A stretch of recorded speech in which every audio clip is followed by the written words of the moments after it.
Welcome back to the John Fourcade Show. It's Mardi Gras Madness here at Veterans Ford, and you can get an additional $500 off on all new Ford vehicles. Again, Mardi Gras Madness right here at Veterans Ford. Get an additional $500 off on all Ford vehicles. Can't find a better deal than right here at Veterans Ford. We're back here on the John Fourcade Show, and you know the lifeblood of the National Football League all comes through the college ranks and through the NFL draft. You look at how both the Patriots and the Falcons got to this point, it's based almost entirely on the draft. A little bit on the free agency side, but they do a great job each and every draft class. And so here's my first mock, the first 16 players off the board. And it's early, but we'll take a shot. Listen, Cleveland can't outthink themselves. The best player out there is Myles Garrett, the pass rusher for Texas A&M. I think the 49ers, they need a quarterback in the absolute worst way. And, you know, if they don't get one in free agency, Deshaun Watson from Clemson. The Bears, second best player up on the board, Jonathan Allen, defensive lineman who can play both end and tackle from Alabama. The Jaguars, I think once it's all said and done, Leonard Fournette's going to be way too good for them to pass up. And right behind them, the Tennessee Titans, Jamal Adams, the strong safety from LSU. In the sixth pick, the Jets, Reuben Foster, the middle linebacker from Alabama. The Chargers, now Malik Hooker has went through some surgery, but man, he is a superb free safety. He should be ready to roll by the early summer. The Panthers, they need a running back. If Fournette's off the board, Dalvin Cook, the running back from Florida State. The Bengals, Derek Barnett, defensive end from Tennessee. The Buffalo Bills, Mike Williams, they love Clemson players. I think they go back there to pick the big wide receiver from Clemson. And then, you saw it, the Saints at 11. They need a pass rusher, Solomon Thomas, defensive end from Stanford, a Texas kid who went there. And if you watch the bowl game against North Carolina, he wasn't good, he was great. The Browns, I think they try to fix up what they have at quarterback, Mitch Trubisky, quarterback from North Carolina. The Cardinals need some help in the secondary. Tez Tabor from Florida. The Colts need a pass rusher. Tim Williams, Baton Rouge kid from Alabama. The Eagles, Sidney Jones, cornerback from Washington. And the Baltimore Ravens. Listen, years ago when the Cleveland Browns picked a tight end by the name of Ozzie Newsome, yes, sir, they did pretty good. Guess who's the GM for the Ravens? Ozzie Newsome. They go back to Alabama and pick O.J. Howard. John, I think that you're going to see some changes in this just because of free agency. But you kind of see where it's stacking up here early on. Defense. Yeah, you need quarterbacks and two more come off the board. Surprisingly, two running backs. But then everything else labor toward the defensive side, the football. There's no doubt about it. There's a lot of defensive players for your top 16 on there. You notice most of those guys are in the SEC. Yep. The boys are playing from Southern Alabama. I think you had 5 or 6 guys on there from Alabama.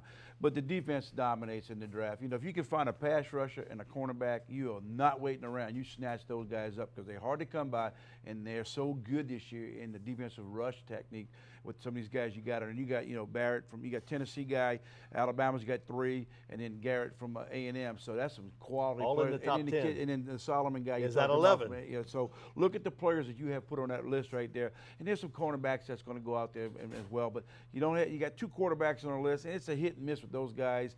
It's hard to say I'm going to pick a guy, a quarterback now and play him. I don't think Watson is going to step in and play at the first year. I think he's a year or 2 away. And the kid from North Carolina could be possible, but he only played 1 year of college football, and you got to give him a chance. But there's some good quality players in there. And I like what you said about Leonard Fournette. You can only go so far before you got to snatch Leonard Fournette up. You know, if he keeps dropping, somebody's got to take this guy off the board because he's a ball player. And running backs don't just, you know, fall off. You got to keep those running backs. You got to have 2 running backs on your roster. You might as well go get this guy and find someone else. But you know, Leonard Fournette and Adams.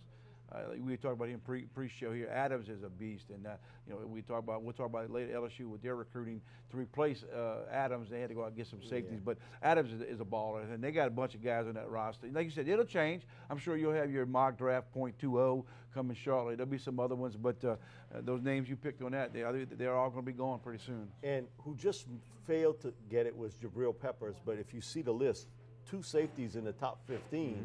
So when you're looking at it, that position has changed. Years ago, I'm not going to pick a safety that high. But now, because it's a bit of a hybrid position where you're playing kind of, to me, it looks like a lot of the safeties look like linebackers and a lot of the linebackers look like safeties. And so you need a guy that can kind of play in all those nickel dime packages.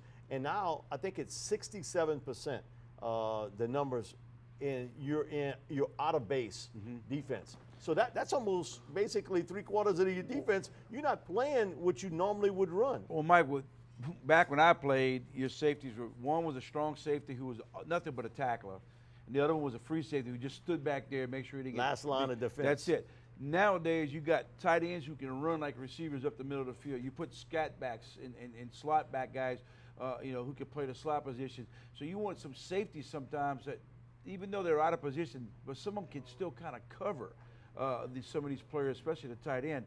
Some linebackers can't really cover because they're 250, 260, couldn't do that. So now they said, well, let's get us a 240, 245-pound guy, about 6'3", who can cover. Now let's bring some of these strong safeties there at 6'1", 6'2", who are 210, 215, who can hit but also can cover. And that's what you're starting to see. But you still got to have your cornerbacks in this league because you're still throwing the football in the league. But if you can find a good enough safety who can be up for the tackles, but who also can help you in the coverage department, that's why I think some of these teams nowadays, Mike, are looking at those guys, Adams, and bringing a few more safeties. You don't see them on there saying free safeties. You see them on there saying strong safety. Right.